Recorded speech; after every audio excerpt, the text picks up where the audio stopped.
I'm sharing today is, again, from my book manuscript, Picturing Freedom, Black Visuality in the Transatlantic Home. Is that better? Yeah. Okay. Now? Okay. What I'm sharing today is the first chapter that focuses on elite Black women in antebellum Philadelphia.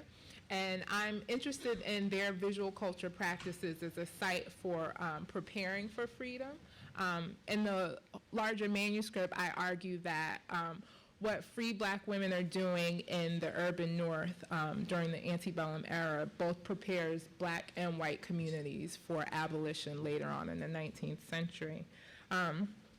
So while I'm not trained as a historian, I'm interested in Black women's history and visual culture and visual theory, how they intersect to help us understand slavery and abolition a bit better. So focusing on this community, I'm going to talk at length about a single artifact. Is this working? Okay. The personal album or friendship album as what Lynn Laughlin calls a parochial space, this thing that is both public and private in nature. It's something a woman would write in, send to her friends. They would add contributions. Men and women, Blacks and whites, made contributions to these artifacts, but they were owned by Black women. And so the one album I'm discussing and the images that appear in this presentation appear courtesy of the Library Company of Philadelphia, where I conducted this research. Erica Armstrong Dunbar has written extensively on these pieces. She explains that because Black women's lives were ever changing, personal albums helped them establish, quote, a protocol regarding discussions pertaining to freedom, womanhood, and respectability, by helping them maintain long-distance relationships and simultaneously reinforce 19th century notions of womanhood and respectability. So here I'm especially interested in visual culture practices for how they help us rethink respectability, a notion that we understand is somewhat necessary and problematic at the same time. For these women, I'm interested in respectability as critical and even calculating practice, something that wasn't just invested in without some kind of consciousness about how maneuvering through the discursive nature of respectability gave these women access to other forms of power. So, when young Marianne Dickerson sent her personal album to her teacher in July of 1846, she expected a contribution that promoted, quote, neatness, taste, and cultivated expression, end quote, in keeping with the pedagogical purposes of African American personal albums. In response, she received a watercolor painting, likely copied from lessons in flower painting, a tutorial flower painting guide with a template for the same image pictured in the album. Sarah Mapps Douglas, activist, abolitionist, and teacher, free woman of color in 1830s Philadelphia, copied the long branch holding leaves and four-bloomed fuchsias with well-defined parts, but included a short poem to personify the image for her pupil. Douglas explained to Dickerson and whomever else might read the album that, quote, all the spears of fuchsia droop their heads toward the grounds in such a manner that their inner beauties can only be discerned when they are somewhat above the eye of the spectator, end quote. Since fuchsias typically face the ground, a looker needed to see them as higher and more exalted to understand their inner beauty, not their outer. She added that fuchsias differ from others in that for a, quote, meaner flower, this might not attract attention, but most fuchsias are eminently beautiful, both in form and color, end quote. So while meaner flowers do not garner as much attention when looking down, the form and color of fuchsias is so, quote, eminently beautiful that they cannot be ignored. She concluded that, quote, the singular and peculiar beauty of the parts involved in the calyx, which they would thus seem anxious to conceal, along with the modest rendering of the head, helped fuchsias to beautifully and significantly typify modesty, end quote. Mary Ann and Martina Dickerson studied penmanship and womanhood under the tutelage of Douglas, each recording her lessons in personal albums.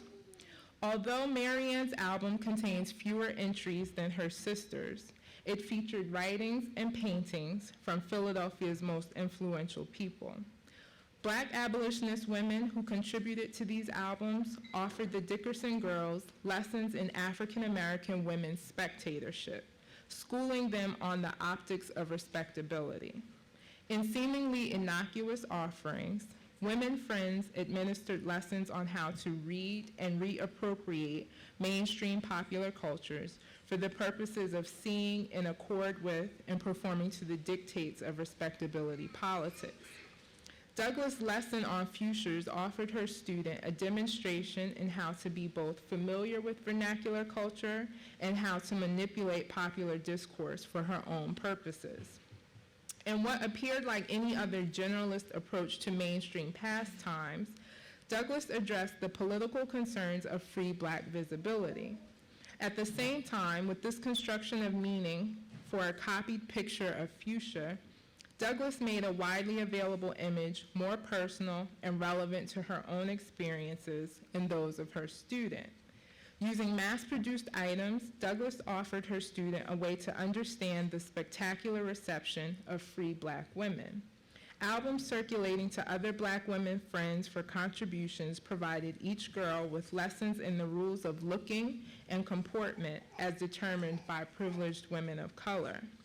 These decorative scrapbooks, gifted during holiday seasons with beautifully embossed covers and printed pages, provided the opportunity for friends to write to one another across distance. Sharing words and pictures with each other, they co-constructed a way of seeing to support the gendered and class demands of comportment for respectable free women.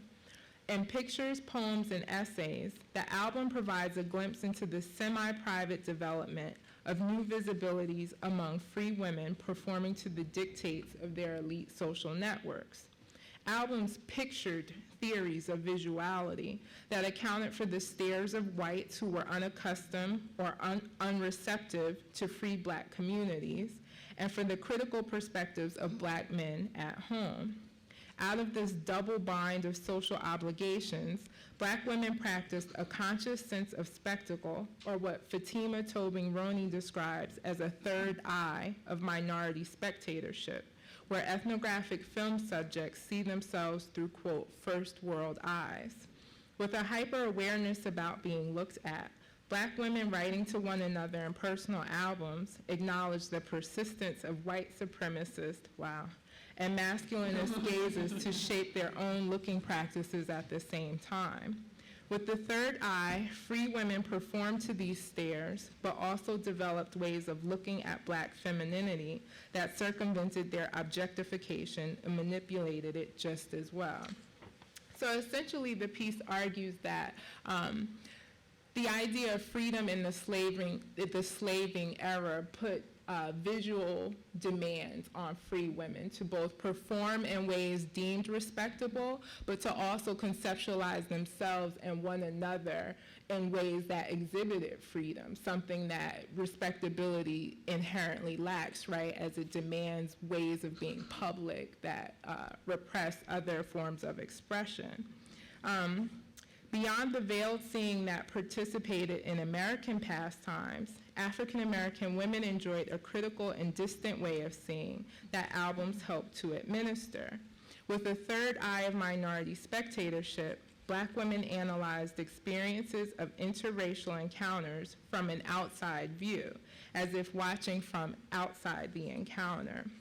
So I take the third eye as sort of a Black feminist response to Du Bois's double consciousness, right? That Black women, free women in particular, have to not just see themselves as public culture understands the free woman at this time, and not just in the way that the Black public sphere understands the free woman at this time, but this third other way of seeing, a way that free Black women uniquely understand themselves. And with that, I argue that respectability is then a performance, something that one can participate in and distance herself from at the same time. So I'll stop there.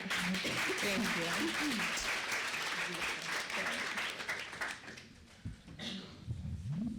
Thank you. And thank all of you for coming to this panel, one of the final panels.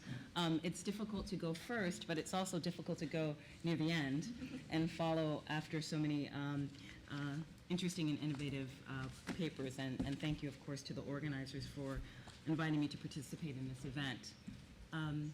Do I have a PowerPoint coming up?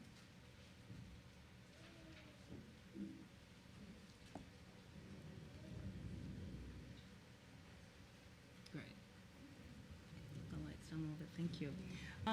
When I saw the call for papers for this conference, it immediately inspired me to revisit a core theme in my book, a theme that I call public motherhood. And what I decided to do for my paper is to find the concept, or my concept of public motherhood, in relationship to historiographies in women's and gender history, especially in the writings of Africanist and African American scholars, to demonstrate a history of intellectual work from two perspectives, from that of scholars and also from that of everyday women and men. So in order to tell this story of public motherhood in theory and practice, I'd like to begin with a story. And it's a story of a woman named Alabaida, a woman for whom I don't have an image, but for whom I do have a song. And this is a song that was collected by a historian in the 1960s.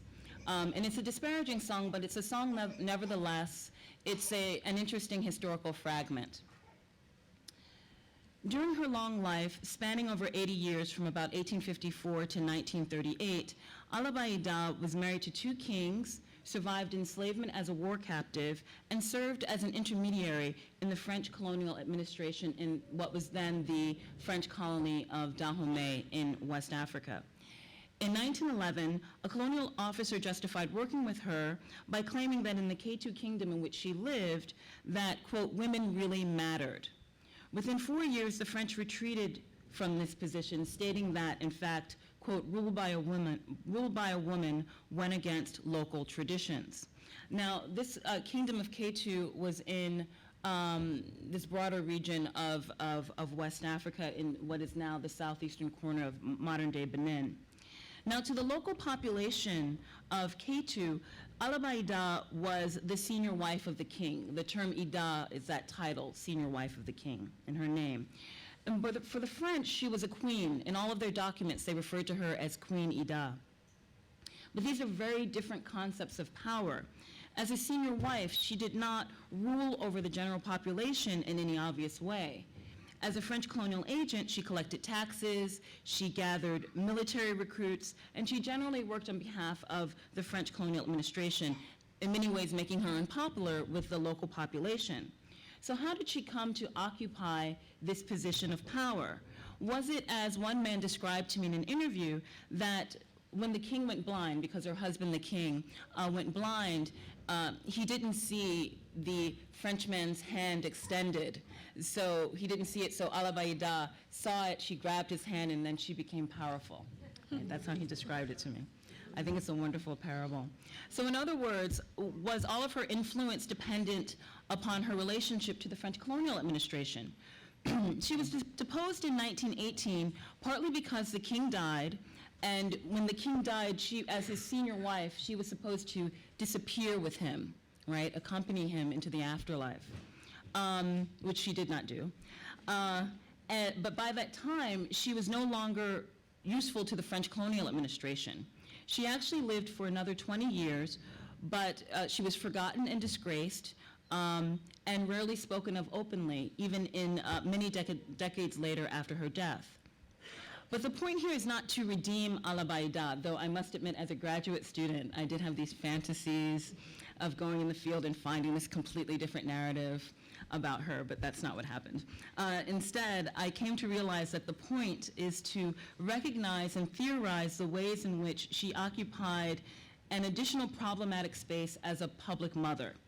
Because Alabaida elicits at once power and vulnerability, it is possible to relate her to a longer regional history in West Africa and to broader conceptualizations of Black womanhood and femininity that have come to encompass the Americas more broadly. So let's shift from the story of Alabaida to my definition of public motherhood. Now, in this region of West Africa, specifically in Yoruba-speaking communities, which are more so in southwestern Nigeria, but also in southeastern Benin, there are several layers of meaning for the word mother. It can relate to biological motherhood, just to a person who is a woman who is of a certain age. It can refer to the official duties of women as priests, as royal ministers. It can also refer to women who are viewed as having supernatural powers or secret knowledge, right? And the term for mother is iya in Yoruba, and that term will figure in people's names or in titles. So for me, I came to realize motherhood as a broader, complex metaphor about gender and culture in history. Now, I borrowed the term public motherhood from a literary scholar, Chikenwe Ogunweme, for whom women, especially elder women, operate as caretakers in the public domain. The elder woman, for her, the elder woman as mother is contrasted with the wife, with the childbearing aged wife. Now, historically, in this region of West Africa where I conducted research, a wife is not simply a woman who's married to a man. A wife, the term for wife actually means more broadly a person who's subordinate to another person. So any man or woman who is subordinate to another person, that term for wife could apply, right? So it's a much broader concept than we would use here.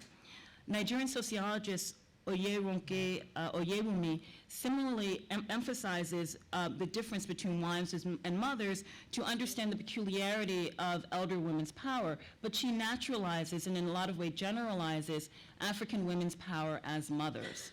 So recognizing this tension and dialogue between the wife and the mother, my use of public motherhood seeks to avoid what I see as a limiting image of the public mother, to avoid seeing the public mother only as a sort of natural, sort of nurturing position.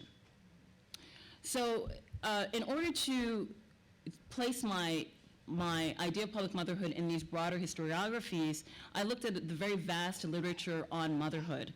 And I decided to divide the literature into three overlapping frameworks or methodologies, which I describe as biological, socio-historical, and cultural or discursive. And the other point of my reading is to, rather than looking at Black women and scholars as being marginal or reactionary to these methodologies, I argue that they have shaped and participated in and challenged these methodologies, specifically by contextualizing motherhood not only within issues of race, class, sexuality, et cetera, but also from within a framework that includes imperialism. Ultimately, I would like to propose that this concept of public motherhood offers a way to move beyond underlying assumptions about biology and the body while recognizing, really? Okay.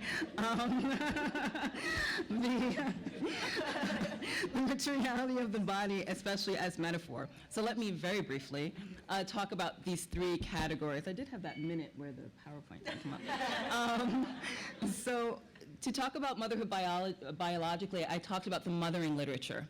And often people start with Betty Friedan, which is a problematic, and her feminine mystique in 1963, but I like to start with The Black Woman, the edited volume by Toni Cade Bambara, edited by Toni Cade Bambara. And there's a really interesting piece in there by a woman who was a graduate student and an opera singer named Joanna Clark, and it's simply titled Motherhood.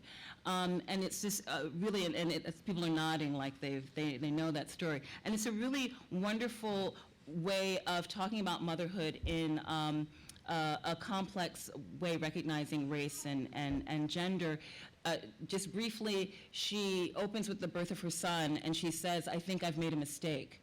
But it's not this sort of anti-motherhood rhetoric or some kind of drudgery of housework narrative, but she talks about the problem of motherhood in society more broadly.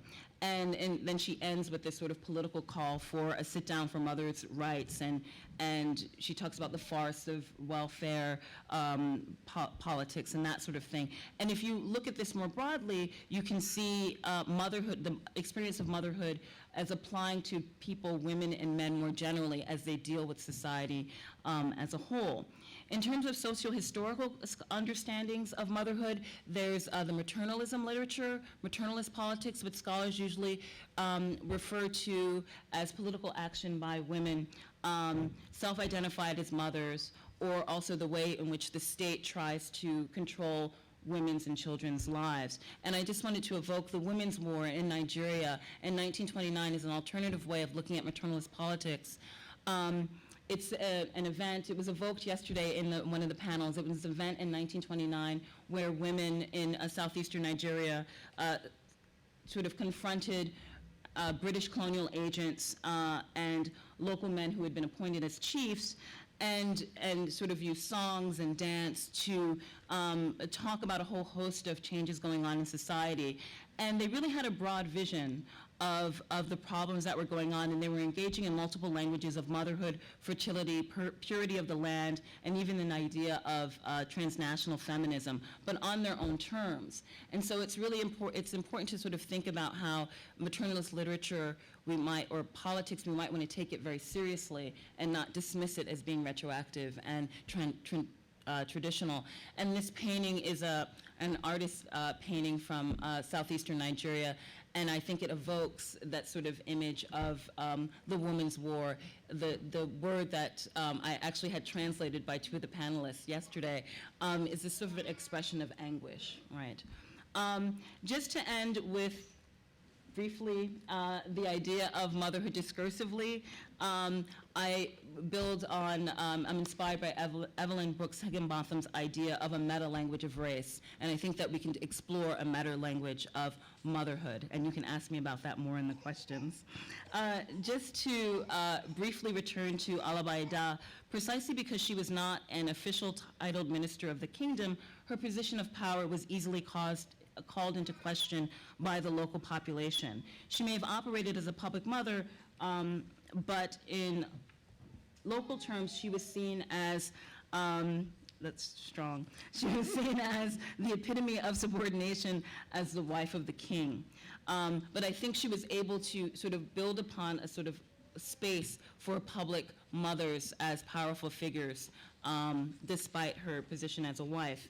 And just to end, one way that I wanted to relate this idea of public motherhood to a film by a West African filmmaker about a queen mother in northern Benin, who is also his mother. And the film chronicles her very ordinary life, but at the same time, she has this great deal of symbolic power as a Sigariki or queen mother. And I ask if we can reorient our ideas of modern womanhood and universal ideas of femininity and sexuality and motherhood and replace them by putting Africans at the center. All at once, the Sigariki is an ordinary woman and an important symbolic figure embodying power and vulnerability at the heart of so much discourse and imagery around motherhood. Is it possible to see her as a woman and a public mother as part of a complex intellectual tradition where Black women are modern and, dare one say, universal? Thank you.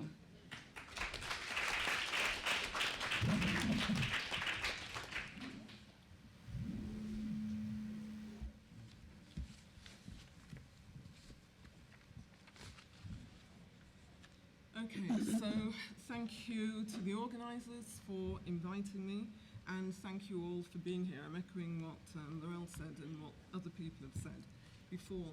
The subtitle of my paper is The Life and Works of Una Marson.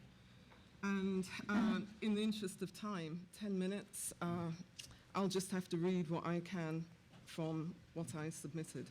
So in 1915, when she was 10 years of age, Una Marson won a scholarship to Hampton High School, and Hampton High School at the time was attended by daughters of white or near-white upper-middle-class families in Jamaica.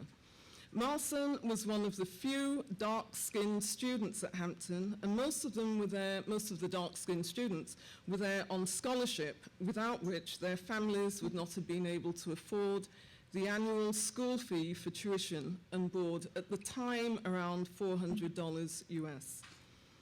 The scholarship students were constantly reminded by the headmistress of the privilege that, or the principal of the school, of the privilege that had been bestowed in allowing them to attend Hampton. That was modelled on the English public school system and provided a good education in colonial Jamaica. And it did so by mimicking all things English, be it in dress, manners, sports, or indeed the subjects studied. Marston spent 6 years at Hampton, and her attendance was cut short due to the death of her father. At this time, 1920s Jamaica, the economy vacillated between stagnation and decline. And this was a period of continued hardship for the Jamaican masses. International circulation via short-term labour contracts provided both an escape and a much-needed source of survival for many. And this was common throughout the Anglophone or British Caribbean colonies. Neglected by the British Colonial Office and local colonial administrations that no longer considered these colonies as good investment prospects, people of working age were viewed as part of a reserve army of labour. Contract workers so desperate to earn a living, they would be recruited whenever and for as long as the business concerns of venture capitalists generated a demand for their labour. And earlier this week, on Thursday afternoon, Professor Leeds presented a paper looking at principally Jamaican labourers, contract labourers in Limon in Costa Rica. This was very common at the time, this movement of workers in the service of capital enterprises. This was the labour market that Marston entered after leaving Hampton High School, although she, unlike the vast majority of Jamaicans, had the advantage of education and middle-class status. In 1921, age 16, Marston moved from rural St. Elizabeth to Kingston, Jamaica's capital city. And here there was much for her to do. However, 7 years after moving to Kingston, she became the first female editor publisher in Jamaica with the publication of the monthly magazine called The Cosmopolitan. The editorial in the first issue of the magazine announced, "This is the age of woman. What man has done, women may do." When, not for the first time, the winner of the Miss Jamaica contest in April 1931 was another blonde and blue-eyed woman, Cosmopolitan expressed content for the idealization of white beauty.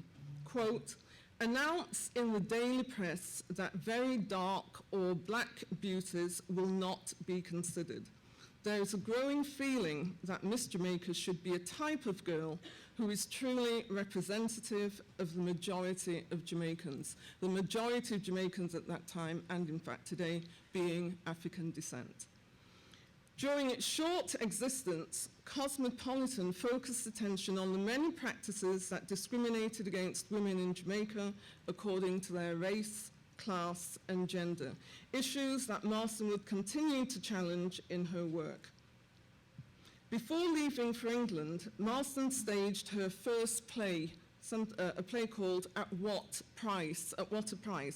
And this focused on a young woman from the rural area of Jamaica moving to the capital city, where she worked for, though Marston didn't make it very clear, at least I haven't been able to find out, whether this was someone of European descent, though at the time I can imagine it would be.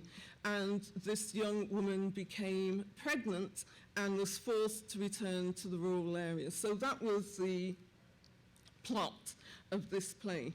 And in addition to the play, Marston published 2 volumes of poems, one called Tropic Reveries and another one, Heights and Depths.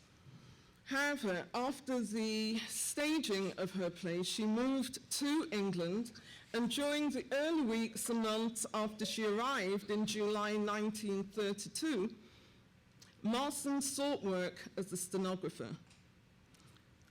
She remembered, quote, "One agent told me that she didn't register black women because they would have to work in offices with white women," end of quote.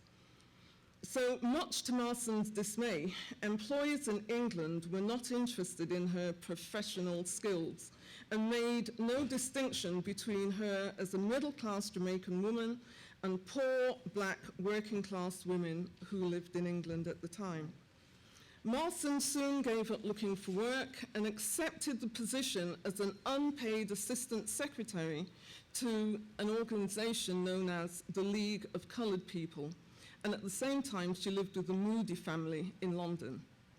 Harold Moody was trained as a medical doctor in England, and he was repeatedly denied a hospital appointment despite graduating first in his class. So Moody started his own medical practice and married an Englishwoman who was a trained nurse. In 1931, he was instrumental in founding this League of Coloured People, the first significant black-led race equality and anti-colonialist organization in England. The League's journal, The Keys, was a quarterly publication that provided a venue for some of Marston's poems.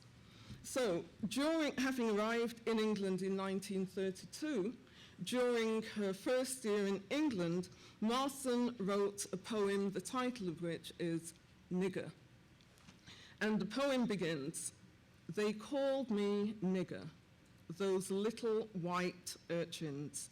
They laughed and shouted as I passed along the street. They flung it at me, nigger, nigger, nigger. What made me keep my fingers from choking the words in their throats? What made my face grow hot, the blood boil in my veins, and tears spring to my eyes? What made me go to my room and sob my heart away because white urchins called me nigger?" As she became increasingly aware of the damaging effects of racism, Marston involved herself in anti-racist philosophy, the sentiments of which were expressed in the final verse of the same poem. "God, keep my soul from hating such mean souls. God, keep my soul from hating. God, save their souls from this great sin of hurting human hearts that live and think and feel in unison with all humanity." In November 1933, Marston's play At What a Price, that had received acclaim in Jamaica, had a 3-night run at the Scala Theatre in the West End of London, and this was in January of 1934, the first black colonial production, and therefore in the West End of London, and therefore a considerable achievement for the time. Her political interests expanded as she interacted with such notables as the Trinidad-born activist C.L.R. James, and she immersed herself in Pan-African political issues and embraced Marcus Garvey's Pan-Africanist message of African liberation at home and abroad. In 1935, Marston became the first black woman to receive an invitation to attend the League of Nations conference held that year in Geneva. There she met with the Ethiopian delegation, and as she became more aware of the struggle against colonialism, she became more politically active, eventually working as personal secretary to the Emperor Haile Selassie when he addressed the League of Nations in 1936 to protest Italy's invasion and violation of Ethiopia's sovereignty. She then returned to Jamaica, where she soon became involved in new projects, and one of these was that she designed a prototype that launched not only the National Organization of Jamaica Welfare, but also thousands of similar projects in developing countries around the world. Marston found her place as a narrator of major themes that affected black people in general, and particularly black women throughout the Caribbean and at the time in Britain. One issue that continued to hold her attention was white on black discrimination and the practices adopted by white society to exclude black people, especially black women, who, no matter their ability, qualifications, and availability, were seldom included on social welfare committees and even educational boards in Jamaica. As a dark-skinned Jamaican woman, Marston had the advantages of education and middle-class status, though she was acutely aware of the ways in which opportunities available to women and girls were circumscribed if they had what fellow activist Amy Bailey dubbed as the misfortune of being black and female. Marston's interest in feminism provided her with a different lens to the world. She joined the Women's International League for Peace and Freedom, and in 1934 gave a speech at the organization's conference in London. As the first Jamaican invited to speak at the International Alliance of Women for Suffrage and Equal Citizenship Conference the following year, she went to Istanbul. Marston participated in the women's movement dominated at the time by white women, where she consistently spoke on economic justice, international peace, and the personal and political rights of black women. While she wrestled with questions about the role of identity, she was sometimes crippled by self-doubt and the multi-layered contradictions of what it meant to be and live in the world as a black woman. Nevertheless, she sought to foster racial pride, dreamed of what freedom could really mean, and concluded that because racial equality was in fact the foundation of human society, she could draw upon the central theme of universal humanity to strengthen her poetics. In Marston's third collection of poems, The Moth and the Star, published in 1937, she explored gender politics while asserting her identity and voice as a black woman. Okay, time's up. Let me just try and race through this. I'll finish with this. Marston's poetry offered a challenging and critical engagement with the issues of cultural and gender politics. In, for example, one of her poems titled Kinky Hair Blues, she broke with colonial tradition and used Jamaican national language, a language that many refer to as patois. The poem begins, hate that iron hair and that bleaching skin, but I'll be all alone if I don't fall in. And the poem ends with the conformity to the cultural norm in that the female character relents and says, I was going to press my hair, straighten, yeah? I was going to press my hair and bleach my skin. What a gal won't do, some kind of man to win.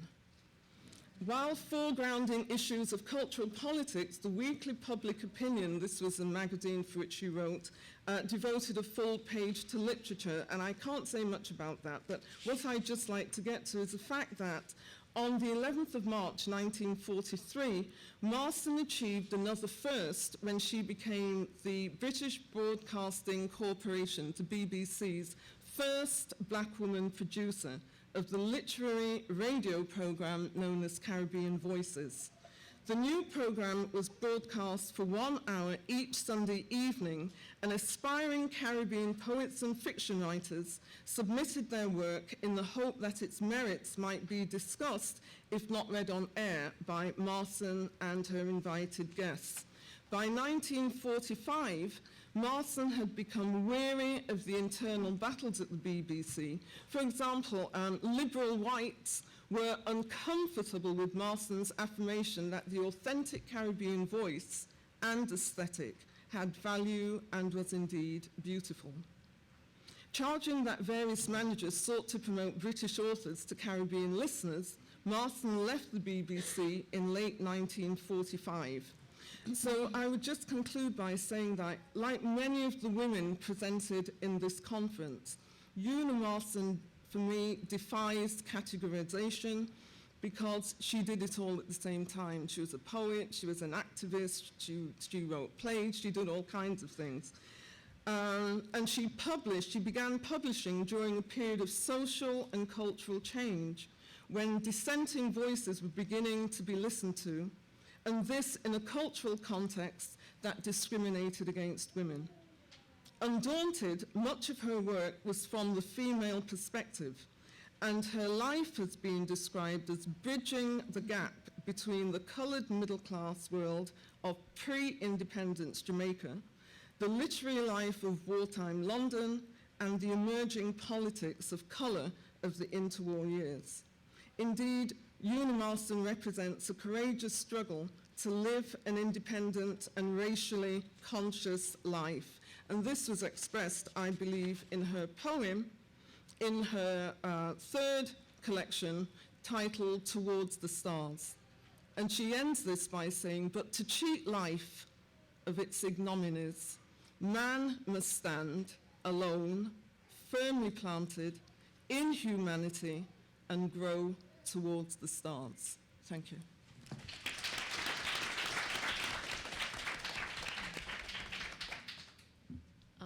I'll also get right to it, but thank you very much for a wonderful, fantastic few days at this conference. It's been great.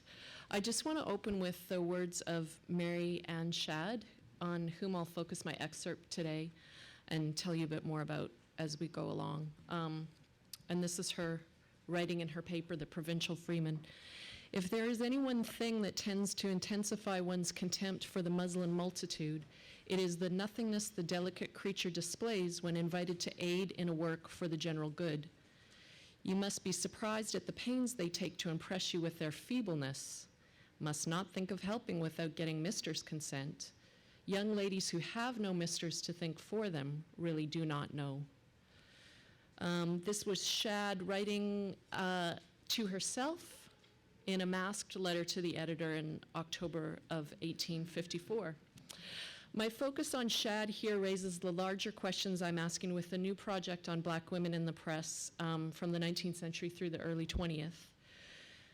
What might it mean to see the Black periodical press as not only an archive of early Black feminism, but as constitutive of such politics? What might we gain from understanding Black women as key players in the development of the Black press? How and why do particular press forms emerge as central to early Black feminism in the press, such as the letter to the editor? And did a culture of reprinting in North America create unique possibilities for the recirculation of Black feminist arguments in politics? And in what ways might recirculation have been a distinctive Black feminist political tool? Because histories of the Black press overwhelmingly cite the convention movement as its birthplace, women's central role in developing and sustaining the Black press has been vastly underestimated. And only recently have studies of African American readers and reading societies laid the essential groundwork enabling us to explore the absolutely vital role women had in its development. As Elizabeth McHenry contends, quote, "It is no coincidence that the rise of the African American press paralleled the development of literary societies and literary culture in northern antebellum Black communities." McHenry goes on to document that literary societies were staging grounds for early 19th century Black political activism and were central to what she calls the pursuit of a literary character as a distinctive political strategy. From 1830 through the 1850s, Black women's literary societies outnumbered men's, meaning that the political activism and strategies that literary societies made possible were mobilized by women in particular, and by extension, that women were crucial figures in establishing and sustaining a fledgling Black press. Significantly, the literary character promoted by these societies was widely conceived to include not only reading, but also listening to texts read aloud, so that members of literary societies need not have been textually literate. The politics literary societies mobilized then were accessible to more than the privileged and educated, and as studies like McHenry's and Shirley Logan's show, operative outside the urban Northeast. And I'm also thinking of how Frances Smith Foster urges us to get past the Northeastern corridor when we're thinking about the press and politics. Such a view of literary societies as both training grounds for Black feminist activists and as fostering and sustaining the fledgling Black press, in turn suggests that we may have misunderstood early Black feminism as having a more local effect bound by region, rather than seeing early Black feminism as national, transnational, and even international in its reach. And there I'm thinking of the fact that the AME church recorder reached audiences in Europe, Asia, Canada, and the Caribbean, not just in the United States. Recirculation enabled Black women to actively create publics who understood these texts as recognizable within a political culture that called women weekly to literary societies where they listened to or read their own original creations or those of others, including Black women's oratory or writing, which was published in the press. And so literary societies themselves were creating a sort of loop for recirculation, right? You would present your own work, that would then get picked up by the paper that was an arm of your society or that was calling to your society to contribute content, and then those publications would in turn be read at other literary societies around the country. But recirculation was also at the center of how African Americans used the press itself, sharing papers and reading them to those who weren't textually literate. Editors of Black papers from the early to mid-19th century estimated that for every 100 copies of the paper, an average of 1,000 readers existed. McHenry cites such practices as evidence of what she calls, quote, a broad notion of oral literacy that did not valorize the power of formal or individualized literacy over communal knowledge. Mary Ann Shadd edited one of the most successful Black papers in North America at mid-century, the Provincial Freeman. It was in print for 7 years, and so people like Jane Rhodes say that no other paper did that unless it was supported by an abolitionist organization or was a church organ. Shadd was active in emigration debates, promoting Canada West, which is now Ontario, where she herself had emigrated in 1851. By 1855, Shadd was making use of recirculation in her own paper to keep her position on immigration not only on the public's mind, but presented as though it actually issued from that wider public. Scholarship on Shadd has long acknowledged that she published letters to the editor that she wrote herself under a variety of pseudonyms. I would argue that she did so, knowing that it created a circuit through which she could recirculate her own political arguments, but then have them appear as voices within a sustained debate among like-minded readers of the Freeman.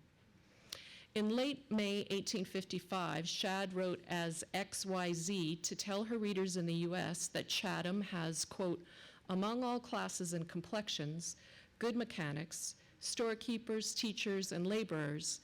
This is the nucleus for the trade of Kent County, a thriving place, and though once the seat of abominable prejudice, is fast becoming unexceptionable in every case. In the June 9, 1855 issue of Freeman, Shadd wrote as ZHM from Lefroy. Contrasting the self-possessed and confident XYZ, ZHM opened by carefully marking the exceptionality of this letter. Quote, Dear Freeman, I had hoped to escape the task of contributing to a newspaper and ever to have remained silent in the humble circumstances to which I and the great mass of the injured race with which I am connected seem to be doomed. But I cannot resist the earnest calls made by members of that race through your columns. ZHM then goes on to take up what he regards, and we can talk about this, but Shadd would present herself as male writers as well as women writing in. Quote, as a duty in the performance of which your readers will expect nothing more than a simple and unvarnished statement. Lefroy is a small village, 52 miles from Toronto by railway. The place at present time seems to be in a thriving condition, and the erection of several buildings is contemplated in the ensuing summer and autumn, among which is that of a schoolhouse and place of worship. A village in the making, Lefroy is also presented as having what emigrating Black Americans need for a fresh start. Quote, it is the reception of farm produce for railway traffic, and it offers no small inducement to enterprising pioneers who have a strong arm and a disposition to endure the hardships of preparing for themselves a home in the wild woods. Wages are good, and labor greatly in demand, and the future prospect of the place is that of becoming a large and well-settled village. The letter closes with a nod to emigration debates and a flattering address to the reader. Quote, "I shall use this opportunity to say that colored men of a free and independent disposition, and who will maintain that disposition at the risk of seeking other quarters for an abode, I think might do well here." Shadd's pseudonymous letters to herself enabled her to represent the Freeman's wider public as surely sharing in the values of independence and self-reliance. And by addressing her readers as though they were like-minded, Shadd was effectively creating a public for her own brand of emigration politics. As Michael Warner argues, quote, "A public's reality lies in just this reflexivity by which an addressable object is conjured into being in order to enable the very discourse that gives it existence." Through the particular form of the letter to the editor, Shadd achieved what Warner calls reflexivity, creating for readers, and I'm quoting Warner here, "the sense that I don't just speak to you, I speak to the public in a way that enters a cross-citational field of many other people speaking to the public." Shadd was careful to give rather different voices to those letters she wrote herself, and arguably in so doing, she created proxies that marked the range of possible Freeman readers. From those like ZHM, who reluctantly entered political debates in the pages of the press, to those readers like XYZ, who were not afraid to stir the waters. These letters also enabled Shadd to represent her paper's own circulation, to characterize what Warner calls its own space of consumption, conveying the clear sense to her readers that emigration and the state of Canada West settlements were part of a vital, contemporary, and widely circulating public discourse. In other words, Shadd not only used her paper to recirculate her own political views as issuing from a larger public, but she also used such letters to recirculate her readership's politics, even as she actively shaped them, offering them back to readers to reconsider, reaffirm, or perhaps even alter. She did so by staging the contributions of what felt like real people with whom Freeman readers might share opinions in politics or whom they might debate. Theories of circulation help us to understand that Shadd's letters did more than simply communicate arguments or politics, but rather they actively shaped a politics. Benjamin Lee and Edward LaPuma have argued that for too long, quote, "circulation and exchange have been seen as processes that transmit meaning, rather than as constitutive acts in themselves."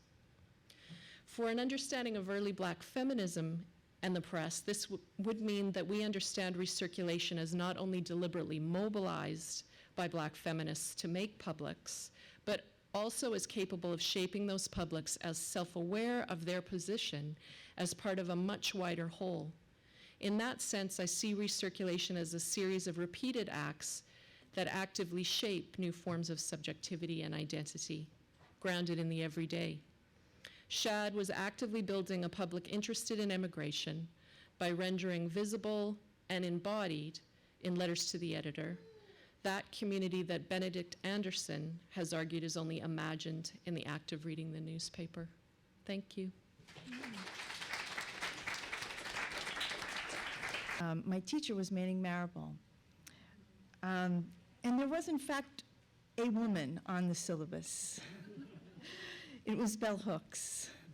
And, but it won't surprise you that at least some of us in the seminar had a large question about how Black women might fit into such a course and such an analysis. So it's really an honor to be here today in many ways, and my talk perhaps a modest homage to my teacher. So I want to begin by thanking these four authors for their remarkable papers. These are careful and sophisticated essays that I think really reflect the ambition of our field, Black women's intellectual history. Tracing ideas in Africa, Europe, North America, and the Caribbean, they embody a diasporic vision. They take us from the late 19th century of Jasmine Cobb's Philadelphia Parlors and the pages of a Canada West newspaper as examined by Teresa Zackodnik, to Lorelle Semley's Scenes of Africa's Colonial Administration and Cadence Wynter's Poetic Migrations Between Colony and Metropole. All of these then bring us into the 20th century. And while their work is diverse across time and space, the authors are bound together by their methods of recovery and recuperation and their self-conscious commitment to archives made and remade. Each paper in its own way rests from a reluctant past, a clear vision of Black women's intellectual production. Haven't women such as Sarah Mapps Douglas, Marianne Shadd, Alabaida, I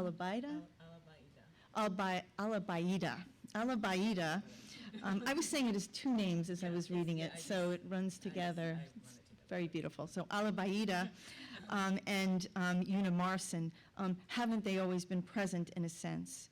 Perhaps can we say that they have been waiting patiently, insistently, skeptically, approvingly, we hope, for us to assemble the tools and the insight to understand their ideas and shape our futures in part by way of their pasts. Over the course of these days together, what's been striking to me is how emphatic many of our so-called subjects appear to be. From the past, they charge us rather explicitly, sometimes by way of little more than a provocative bit of prose or poetry or a watercolor. See what you can make of these shards, they chide. Others leave us linear foot upon linear foot, newspaper articles, correspondence, and interviews. Find a clear way amidst all this, they chuckle. Add a healthy dose of our own self-consciousness about our ambitious for our own Black women intellectual history, and you have what I hope is the material of a field. I want to use my time this afternoon to focus on what have emerged for me as some critical problematics in Black women's intellectual history, biographies, geographies, and the public culture of intellectual life, all of which these papers suggest are critical to making good on our shared work. Biography is one site for the origin of our field. More than a century ago, chroniclers produced collective life histories of the race, and among them were those that highlighted the stories of Black women. Susie Shorter's 1891, The Heroines of African Methodism. Monroe Majors's Noted Negro Women, Their Triumphs and Activities, published in 1893. And later, Hallie Quinn Brown's 1926 Homespun Heroines and Other Women of Distinction.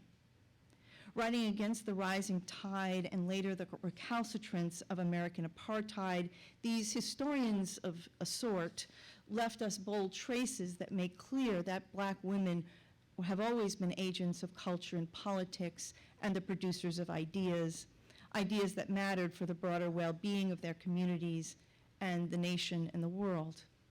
Their form was the biographical sketch, and we learn how Black women's lives were situated in family, institutions, and the sea changes that shaped their worlds: slavery, civil war, emancipation, and the rise of a white supremacist order.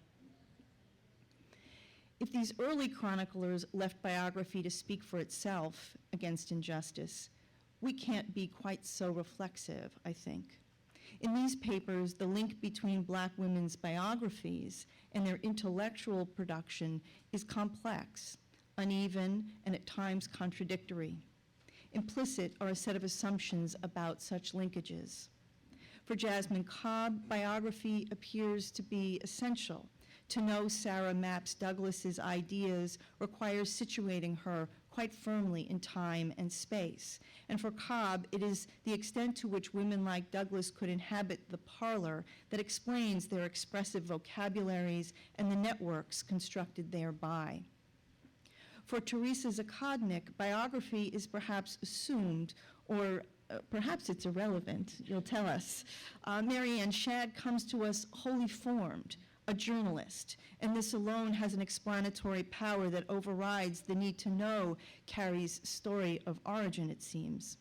Similarly, Alabaida arrives in this text wholly formed, if you will, set alongside other women thinkers rather than in her own life history.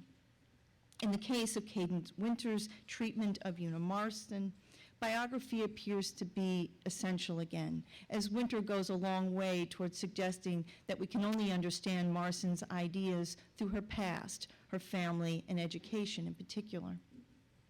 These differing approaches leave us, I think, with a key question about the relationship between biography and intellectual history, and of course this has been a question that we have come to quite regularly over the course of these days. And so I want to pose it as a question more directly to these authors. Do we need biography to write intellectual history at all? What would it mean to strip these women of their life histories and write merely their ideas? And while I mean these questions in a rhetorical sense, I do want to suggest that in each of these papers, I did crave more close reading of these women's ideas and the artifacts that they left to us, the artifacts that you all have worked so hard to recover. I wanted us to collectively dwell a bit together in those sources, being as they are so hard won. Geographies. Each of these papers also relies upon the dynamics of space to explain ideas, be it the intimate space of the urban parlor or the vast expanse that links colony to metropole. We're invited to imagine how women navigated these spaces.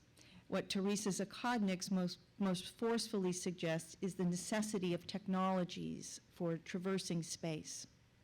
We understand the passing of the friendship album, likely from hand to hand, quite literally, the circulation of the newspaper or journal, and even the work of the scholar, like Semley, who brings together Betty Friedan with Alabaida to create a conversation about public motherhood.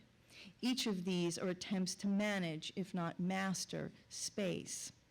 These images are a reminder of how, on the one hand, the women we study live lives that are bounded by slavery and colonialism and by oceans, and yet what each of these papers does by drawing our attention to movement of women and of their ideas, each of these papers suggests that it's useful to recognize the multiple geographies being navigated.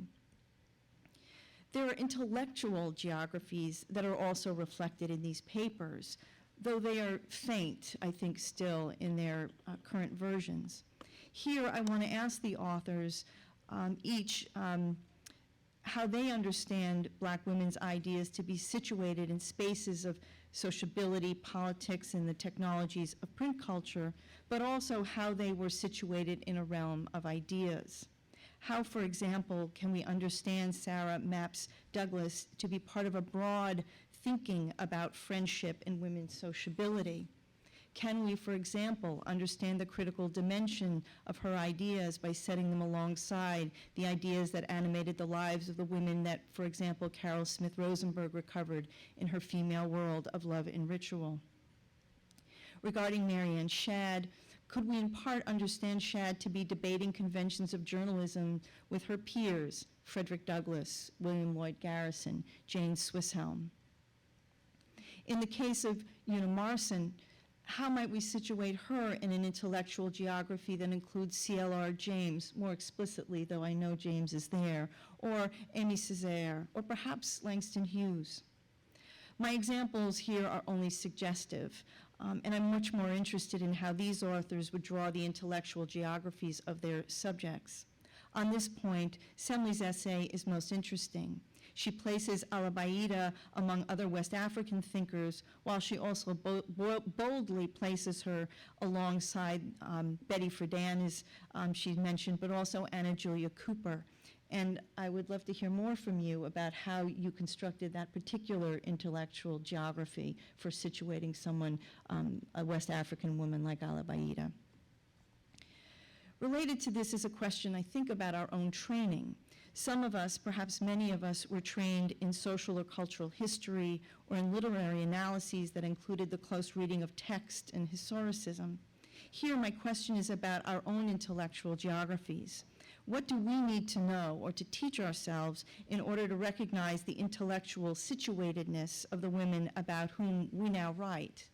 In some of our cases, our subjects will point to their influences and interlocutors, but even here, we may adopt a critical skepticism about the carefully crafted intellectual autobiography. More often, we're left to reconstruct this terrain of ideas, discerning from a pointed challenge or a turn of phrase how Black women situated themselves among their intellectual contemporaries.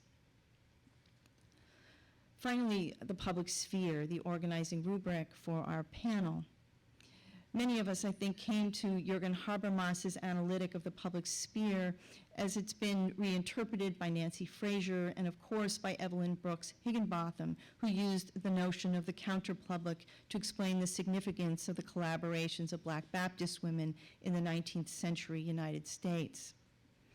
I want to take my last moments to revisit with this panel Habermas and suggest that his analysis of the public sphere did not view such spaces as ends unto themselves. Instead, the public sphere functioned as just one critical dimension of democratic political culture. Habermas's central question was about how those outside of or seemingly excluded from the realm of the state nonetheless influenced policies and practices. Habermas's coffee houses, like Higginbotham's women's conventions, were those spaces in which understandings, critiques, and interventions against the state were arrived at. Here, my question for these authors is about the extent to which Habermas might still be useful for bringing the state more explicitly back into their analyses. In Jasmine Cobb's piece, the parlors of Philadelphia's elite Black families are drawn as out of sight of the state. But she suggests, of course, that there are connections between these intimate spaces and anti-slavery and women's rights activism. Does Habermas suggest to us, or perhaps your work paired with Habermas, suggest that there was indeed a Black women's way of seeing and being seen by the state? And is that useful for us? Perhaps the state isn't so far away after all. Teresa Zackodnik has in the writings of Marianne Shadd a rich trove of materials authored by Shadd in fascinating ways. And here, my question might be more pointed, which is how did Shadd theorize the relationship between her journalism and the state, be it the United States or...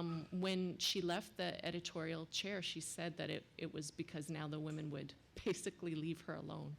And she installed a man on the masthead. She's got this really complicated history. It's Samuel Ringel Ward is on the masthead first, then she outs herself at a little ways into the paper's publication, and then she leaves about a year after the letters that I'm talking about come out, right? So I think that in addition to staging the kinds of voices that I was talking about today that give this sense of vital debate and really amp up, I think, a Black feminist politics that she's working to articulate that might not have the kind of resonance if she didn't do that.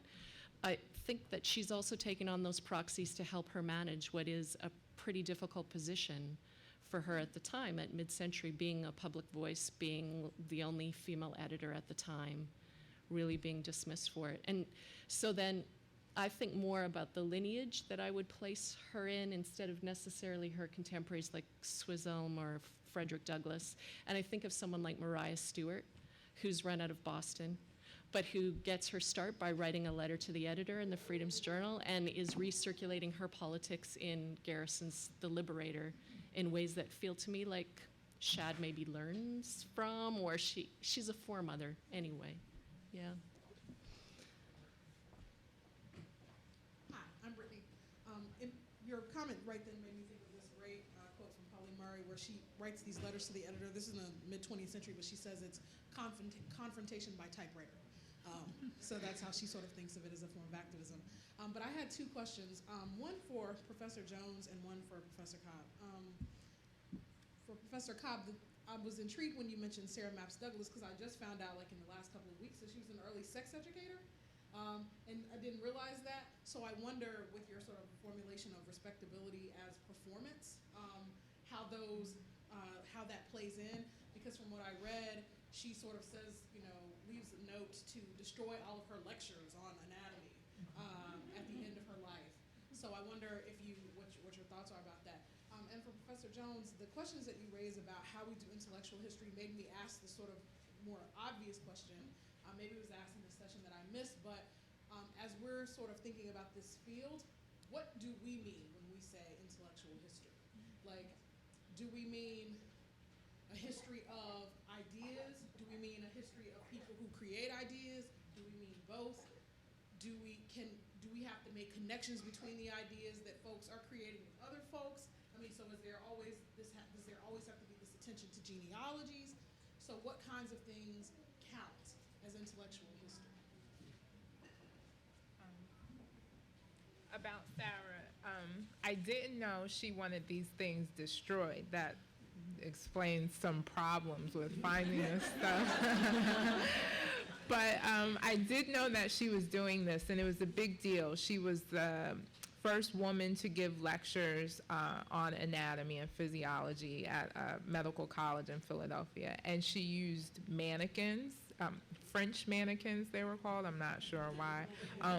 So, you know, knowing that kind of stuff about her, this issue of biography, right, I think compels me in my understanding of her art and her poetry as a comment on visibility, because it's something she played with and then yet reined in through marriage and other performances of respectability that worked for free women like herself at the time. So I guess your question takes me back to Martha's comment in that I feel like there are elements of biography that are important for at least evidencing those kinds of things. And I feel like this has come up throughout this conference, right? That there are things that a woman of color might see in the archive of another woman of color, but then the issue of evidencing that knowledge, how do you document that for publishers and all of this kind of stuff. So, yeah. So I think, can you hear me? Thank you. So I think that we can't hear ourselves, that's why Yeah. we keep asking that. I'm not even going to attempt to answer that question, which is to say, I think the collective answer is sort of here, right? And in what we've done in these 3 days together, right, is to grapple with your question, not to arrive at an answer to what Black women's intellectual history really is, but to dwell together, right, on a sort of a collectivity of ideas, some of which mesh nicely and seem to sort of share a common theoretical set of underpinnings, and others of which don't quite. And I think, my hope, and it's a hope that I think all of us who have worked on this meeting share, is that this is the beginning of a conversation about what that might be, right? And that everything you've said, and I think even more, I think we're going to end the day with some performance, and we might ask, right, how that also folds into a discussion of Black women's intellectual lives and what that means. So I'm not going to really try and answer that and say I think those are the questions that are implicitly on the table all weekend, and I hope that we'll continue to talk about. And I think each of us has different ambitions for her work and where he or she would like to intervene, right? And sometimes that will mean taking up the genre of an earlier or more traditional view of intellectual history to intervene in those debates, and sometimes not. So I hope we're also more nimble than to imagine we all have to arrive at doing one thing, but that we stay nimble. I think that's part of our strength. So that's all I'll say for now, but thanks for the question. I just want to very quickly throw in that a concrete example of looking at Douglas's ideas more is that botany for women in the early 19th century was often a way of talking about sex, actually, because flowers were understood as the sexual organs of plants. So there may actually be a very direct connection between the French mannequin and the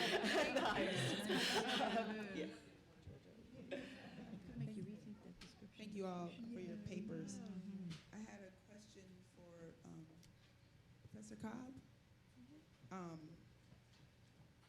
No, I'm sorry, Professor Wynter.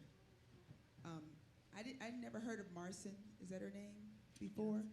And I'm just captivated by her because we were talking in the last discussion around the travel. And she was in Istanbul, in Ethiopia? Not Ethiopia, but Istanbul. for a Istanbul, conference. which is, not the random place for the random black woman to be walking around all the time. So, but I guess my question earlier in your beginning of talking about her, you talked about her being in this school called Hampton, and you mentioned she was dark-skinned. I didn't hear you talk more about that. Did it have a major impact? Was that a part of her internal psychology, and did it have an impact on how people perceive her? I wasn't sure how dark she was. It seemed like it was a major issue because the way you talked about it at the beginning. Okay. Yes. It certainly. Is this on? Can you hear me? It certainly did influence her life, and that was part of her struggle because while she was in Jamaica, she saw difficulties for what she referred to as lower class women. But she didn't immediately address the issue of what I referred to earlier as this pigmentocracy that reigned supreme in the society. When she moved to England, the assumption was that her education and her middle class status would in some way, this is my understanding, would in some way protect her and give her certain advantages, whereas in fact they didn't. And that difficulty of dealing with what she expected to receive and what in fact she didn't receive, when she returned to Jamaica one time, she ended up in the psychiatric hospital because she had a mental breakdown dealing with race, I would argue, dealing with racism that she had confronted in Britain. And at the same time, while she was in Britain, because of this middle class status, because of her education in Jamaica, she was able to mix with certain people within British society that she wouldn't have had the opportunity to mix with had she remained in Jamaica. And that itself caused her problems. She worked with people like George Orwell, the author. She moved in certain privileged circles while she was in Britain, but at the same time always confronted or always saw racism and attempted to tackle it head on. And in that, at the same time, you have people like Claudia Jones, active, but from a purely political point of view and perhaps just made of sterner stuff. That's probably all I'd say for now. Thank you to all the panelists. My question is for Jasmine. In what ways would you say this notion of spectatorship inspired a dialogue around women's individual and collective experiences of sexuality and sexual identity? That's the question, I guess. I mean, particularly working in an archive in a period where these women aren't talking explicitly about it. And in the study, I juxtaposed that with how whites and public culture at large is much more willing to be explicit about Black women's sexuality when they are not. In the chapter, I sort of get at sexuality through how the women talk about marriage and their willingness or unwillingness to get involved in marital unions. So Sarah Mapps Douglas, for example, waits very late in life to get married. She's not happy about the idea of being married and not that happy with the person she ends up marrying. Juxtaposed by her friend Sarah Fortin, who marries very early, and Julie Winch connects that to a child that appears almost immediately after she's married. And so in reading between the lines, I see sexuality as, again, this issue of visibility, that one might be, so I assume people are having sex, whether they say it or not, and that a pregnancy before marriage or soon after becomes a way of telling, if visibility and respectability by way of sexuality is at stake, such that marriage becomes a way to cover it up or make it invisible again. Thank you. Yeah, my question's for Dr. Semley. Excuse me, can you identify yourselves when you ask a question? Abbas Ali George. garnered. And I've been thinking about the Africanist scholars and the search for kind of heroines, right, and heroic narratives about women to counter a lot of kind of dominant, really narratives of abject womanhood in Africa. Right. And so I wanted you to comment a bit on, the project of this kind of valorizing motherhood and public motherhood, symbolic motherhood as a form of public and political power in a sense. Mm-hmm. And then also maybe secondarily comment on how the scholarship is treating, how the Africanist scholarship is treating the relationship between symbolic public mothers and actual biological mothers in terms of their inverted status in a lot of societies. So when you say the search for heroines in the motherhood literature, you mean the way in which Africanist literature is celebrating the idea of motherhood, mothers as powerful figures, right? And mothers and politicians in general, and what I think of that, and then how this idea of public motherhood engages with that, right? Yes, I am trying to respond to that literature. I'm trying to respect it on one hand because I think it makes some very important contributions in terms of recognizing motherhood not simply as a childbearing mother. I think or the wife as simply the woman who's married to a man, right? And I think that some of those distinctions that come out of these cultural contexts allow for an opening in sort of feminist thought and sort of rethinking the categories that we generally use and we assume and we apply very broadly. But I think that there's a slippage at the same time that they're distinguishing between the postmenopausal mother as public mother and the childbearing mother, meaning the wife. There's a slippage that all of them are mothers, and you'll reach that pinnacle where you'll become an elder mother and then you'll be powerful. And then that translates, I think, in a broader African American historiography that celebrates motherhood in similar ways. And one of the reasons that I'm trying to both recognize that this is based in the body and the image of physical motherhood, yet try to pull away from it at the same time is so that we can recognize that the mother figure is both powerful and vulnerable at the same time, and that's fine, right? That it doesn't have to be either or, but that tension is at the heart of what defines this experience, this institution, and that these kinds of ideas coming out of this African context and out of these African ideologies actually can inform how we think about motherhood more broadly in other contexts. And so that's the both sort of looking at that scholarship, trying to move beyond it and also connect it to other strains in the scholarship. Thank you. All right, so we have time for one more question, and then we'll have a little break before the next panel. Thank you so much. I'd like to thank the panel. My question is for Mrs. Winters, and thank you for that good journey. What I was thinking about is because I'm familiar with that culture, is the imperialistic culturalism that you find. Imperialistic culture chauvinism that usually quite a few of us fall in that kind of dilemma. And what happens is that the internalization of the oppression